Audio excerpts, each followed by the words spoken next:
Good morning, residents in Somerset West and all our Cape Exit supporters. I've asked there in our TikTok video, who will replace the ANC as the official opposition in the Western Cape? Now, as you know, I'm always prepared for these videos and I've made some notes about this, who will replace the ANC in the Western Cape, because it's coming. Definitely. As you know, I am the newly appointed candidate for Cape Exit in Ward 15 in Somerset West for the local government elections, or the LGE, that is due in 2026. Coming to a door near you very soon. Paul Hubert, Cape Exit Ward 15 in Somerset West. I've made some notes. If you want to have a chat with me, just leave a comment here in the comment section, and I will definitely respond to that. Our podcast name is In the Voting Booth, so I'm following the local elections and I'll just give some feedback on that. There were two by-elections in this week. Both were there in Kwaggasfontein in Mpumalanga. That is Ward 18 and Ward 31, and that's in the Tembisile Hane district in Mpumalanga. That's the heartland of the Ndebele people, and both was won by the ANC. In fact, they even increased their voting share in these two wards, so they should be very happy with these results, especially if you take into consideration that they didn't do that well in Mpumalanga. Their share dropped in Mpumalanga in the 2024 national elections. So there's another by-election coming up on the 18th of June, also there in Mpumalanga. And let's see what happens there. Quite a few candidates that is in that race.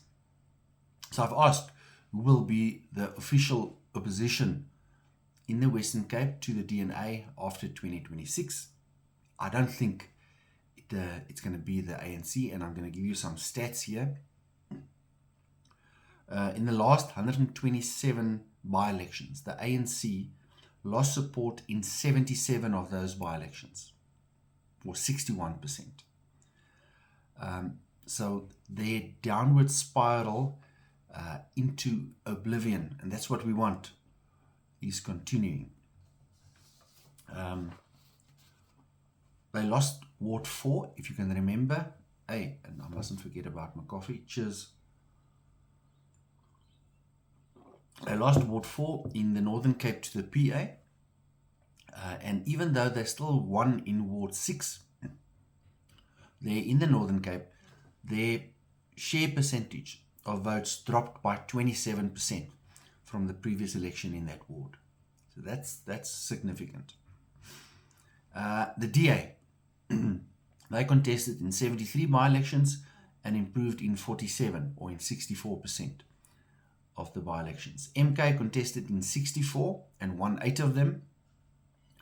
One was obviously there in Ward 1 in Saldanha Bay, which they also took from the ANC.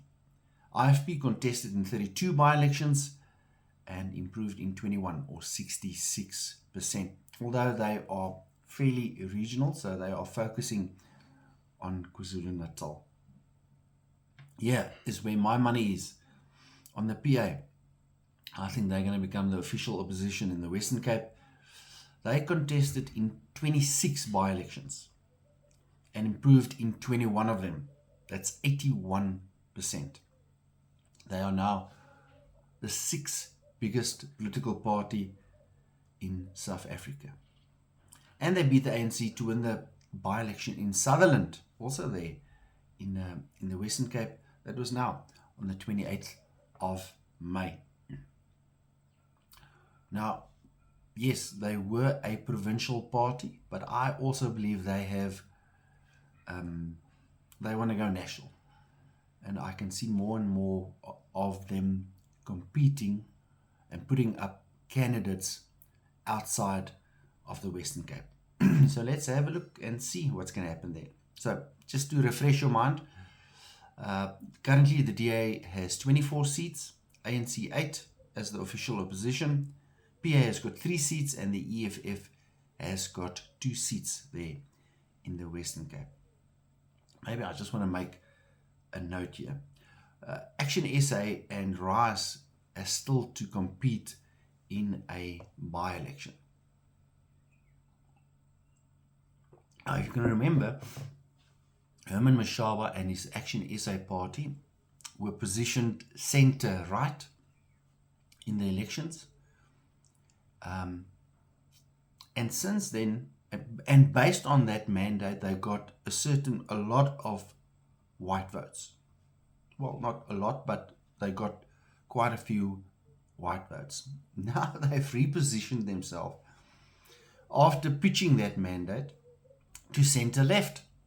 And I mean, this last 2 weeks, all over the place, Herman Mashaba is playing the race card. So I'm not sure, well, I can see what's going on. He saw that his political party's future is on the line, and that's why he has repositioned himself to centre-left. Because we know the ANC is going to fall, and we know there's going to be a vacuum, and that vacuum needs to be filled. I think MK has positioned themselves very well for that, but I also believe that that is Herman Mashaba's plan now, is to reposition himself to collect those votes of estranged or traditional ANC voters. But I don't think it works like that. So Mr. Mashaba, I think as with the ANC, your party will go into oblivion, especially if you're going to play the race card. And I don't believe that many white voters will keep on voting for Action SA. You've got 2 white votes, Athol Trollip and Beaumont. So, yeah, you haven't lost everything yet. But I cannot see a white centre-right voter voting for Action SA anymore. Not since they've also now just climbed on the let's play the race card.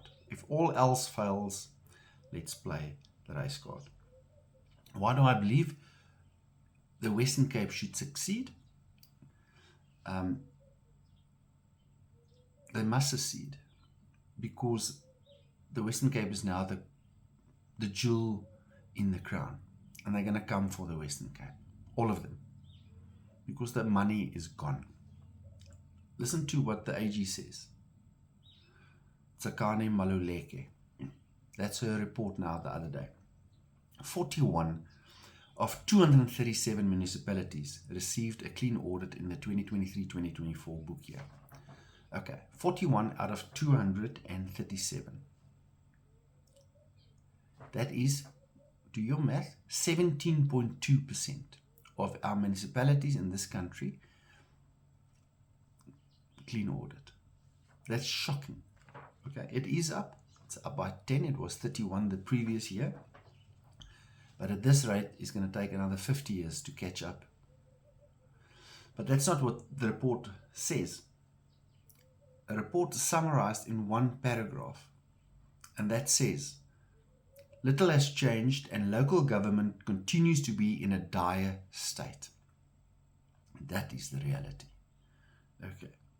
So I am currently residing in Tshwane. I live here in Ward 91 in Pretoria. I live a dire state every day. I'm getting taxed, and that's all they can do. I don't get any services, but we get taxed, and that increase is again at 12 or 13% this year. So I live this dire state. You cannot communicate with a ward councillor because currently our ward councillor is a DA councillor, and if you have anything negative to say, they either block you or they remove you from the WhatsApp group or the Telegram group or the Facebook group. So as a non-DA voter, I don't have anybody to report to. if there's an issue in my ward, because you get blocked from the DA councillor. A third of South Africa's GDP is in Tshwane, Ekurhuleni, and Johannesburg. A third of our GDP, and all three are bankrupt, gone. So I am residing here in Pretoria now, but from the 5th of January 2026, I will be residing in Somerset West, where I'm semi-migrating to and I'm taking my business with, because I believe, except for personal rates and taxes that's going to kill us, I don't think you're going to be able to do business as a business owner in Tshwane 10 years from now. You're not going to be able to afford it. One, you're not going to have electricity. Two, you're not going to have water. Three, you're not going to have basic services. And four, they're going to tax you to death. Because that's all that's happening currently in Tshwane and Johannesburg. Now, I've got suppliers in Joburg. I visit Joburg twice a week. It is no longer the city of gold. It's the city of old. It has totally collapsed. If you drive, I go in from the Krugersdorp highway. If you find 2 robots in that stretch where I go to my supplier, there's about 15 robots. If you find 2 robots that's working, you're lucky. And on every robot that's not working, a TMPD officer sitting in his car, whilst a boemelaar, a homeless person, is regulating traffic for a small little fee. That's the state of Johannesburg. Let me give you this stat. Mangaung, Bloemfontein. It's a metro. 81% of their income, 81% of the income generated by Mangaung as a metro goes to employee-related costs. Now that figure, I did read that article, I can't remember what the stat is. I think that should be anything between 9 and 12%, if I can remember correctly. It's less than 20, that's for sure. Theirs is 81%. You cannot run a business like that. You cannot run a business like that. And then above that, they've spent 1.34 billion rand in unauthorized spending. That's why I'm moving to the Western Cape, and that's why I'm fighting for the Western Cape to secede.